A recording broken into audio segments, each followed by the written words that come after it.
अस्सलाम वालेकुम। तो कैसे हैं आप सभी? उम्मीद करती हूँ आप लोग अच्छे से होंगे और अच्छे से अपने एग्ज़ाम की तैयारी कर रहे होंगे। तो कल है आप सभी का सबसे पहला पेपर अरबिक का, ठीक है। पहले सिटिंग में एग्ज़ाम होगा अरबिक का। तो यहाँ पर मैं अरबिक के ही इंपॉर्टेंट क्वेश्चंस लेकर आ गई हूँ। यहाँ पर आप लोग को मिलने वाला है very very important question.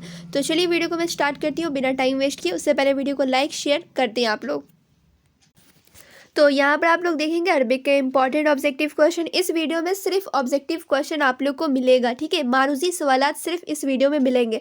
Arabic का यहाँ पर मैं ऑब्जेक्टिव क्वेश्चंस कराने वाली हूँ। और रही बात सब्जेक्टिव क्वेश्चंस के, तो एक और पार्ट आने वाला है, ठीक है। इसमें ऑब्जेक्टिव मिलेगा, एक और पार्ट आएगा, उसमें भी ऑब्जेक्टिव मिलेगा प्लस सब्जेक्टिव मिलने वाला है। तो पहले ये आप लोग ऑब्जेक्टिव यहाँ से कर लेंगे, उसके बाद सब्जेक्टिव क्वेश्चन की वीडियो आएगी तो वो देखेंगे, ठीक है। तो सबसे पहला इंपॉर्टेंट सवाल है, उर्दू अदब में रुबाई किस सिंफ की मिसाल है?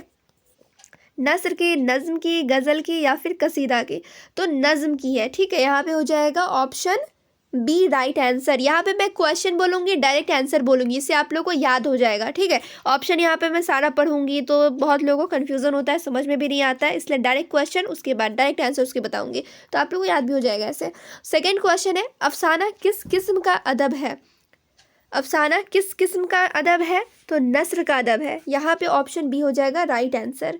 अफसाना किस किस्म का अदब है? तो नस्र का अदब है। फिर नेक्स्ट है, उर्दू अदब में मीर तकी मीर किस सिन्फ के शायर हैं? किस सिन्फ के शायर हैं? तो गज़ल के, ठीक है। फिर नेक्स्ट क्वेश्चन है यहाँ पर, गज़ल में हर शेर को क्या कहते हैं? गज़ल में हर शेर को क्या कहते हैं? बैत कहते हैं, ठीक है। यहाँ पे ऑप्शन बी हो जाएगा राइट आंसर। बहुत लोग यहाँ पे रुबाई में टिक कर देंगे तो रुबाई गलत हो जाएगा आंसर, तो ये आप लोगों को ध्यान रखना है। नेक्स्ट क्वेश्चन है, उर्दू अदब में गालिब का असल नाम क्या था? उर्दू अदब में गालिब का असल नाम क्या था? तो मिर्ज़ा असदुल्ला खां गालिब था। ऑप्शन बी हो जाएगा राइट आंसर। फिर आप लोग देखेंगे नेक्स्ट क्वेश्चन, कसीदा आम तौर पर किसके लिए लिखा जाता है? तो कसीदा आम तौर पर बादशाह या बुजुर्गान के लिए लिखा जाता है। ऑप्शन बी हो जाएगा राइट आंसर। फिर आप लोग देखेंगे नेक्स्ट ऑब्जेक्टिव क्वेश्चन। यहाँ पे क्वेश्चन है, खत किस सिन्फ में आता है? खत जो है वो किस सिन्फ में आता है, किस कैटेगरी में आता है? नस्र में, नज़्म में, गज़ल में, रुबाई में? तो नस्र में आता है, ठीक है। किस में आता है? तो नस्र में आता है। खत किस सिन्फ में आएगा, किस कैटेगरी में आएगा? तो नस्र में आएगा।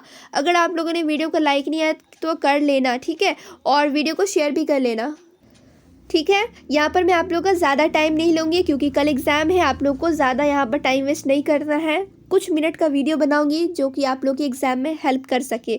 सेकंड क्वेश्चन है यहाँ पे, उर्दू अदब में मसनवी किस मकसद के लिए लिखी जाती है? किस मकसद के लिए लिखी जाती है? तो इश्क या इखलाकी सबक के लिए लिखी जाती है मसनवी। फिर नेक्स्ट क्वेश्चन है, उर्दू में तालीमी मज़मून किस सिन्फ में आता है? उर्दू में तालीमी मज़मून किस सिन्फ में आता है? तो नस्र में आता है, ठीक है। मज़मून नस्र में आएगा, अफसाना भी नस्र में आएगा, क्लियर। फिर देखेंगे आप लोग नेक्स्ट क्वेश्चन, गज़ल की दो अहम खसूसियात क्या है? गज़ल की दो अहम खसूसियात क्या है? काफ़िया और रदीफ़ है, ठीक है। गज़ल की दो अहम खसूसियात है काफ़िया और रदीफ़, ठीक है। फिर आप लोग देखेंगे नेक्स्ट क्वेश्चन, मुकाला किस सिन्फ में आता है? तो वो नस्र में आता है। ऑप्शन ए हो जाएगा राइट आंसर। फिर नेक्स्ट है, उर्दू अदब में मिर्ज़ा गालिब की गज़लें किसकी अक्कासी करती है? किसकी अक्कासी करती है? तो फ़लसफ़ा और इश्क की, ठीक है। यहाँ पे ऑप्शन बी राइट आंसर हो जाएगा। फिर नेक्स्ट है, उर्दू अदब में नोटिस किस सिन्फ में आता है? उर्दू अदब में नोटिस किस सिन्फ में आएगा? तो वो भी नस्र में आएगा, ठीक है, नस्र में आएगा। ऑप्शन यहाँ पे हो जाएगा ए राइट आंसर। फिर आप लोग देखेंगे नेक्स्ट क्वेश्चन है, कसीदा लिखते वक्त शायर क्या जाहिर करता है? कसीदा लिखते वक्त शायर क्या जाहिर करेगा?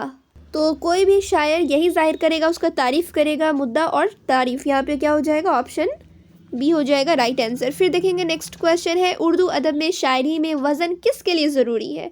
उर्दू अदब में शायरी में वज़न किसके लिए ज़रूरी है? तो नज़्म के लिए ज़रूरी है, ठीक है, ठीक है। तो यहाँ पे आप लोगों का ऑप्शन बी हो जाएगा राइट आंसर।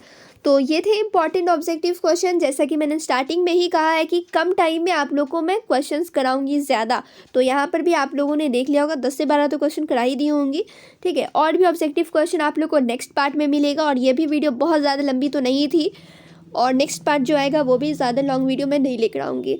तो आप लोग क्या करेंगे, सारे क्वेश्चन करने के बाद वीडियो को लाइक शेयर भी कर लेंगे, चैनल पे बने रहेंगे और भी वीडियो बहुत जल्द आने वाला है।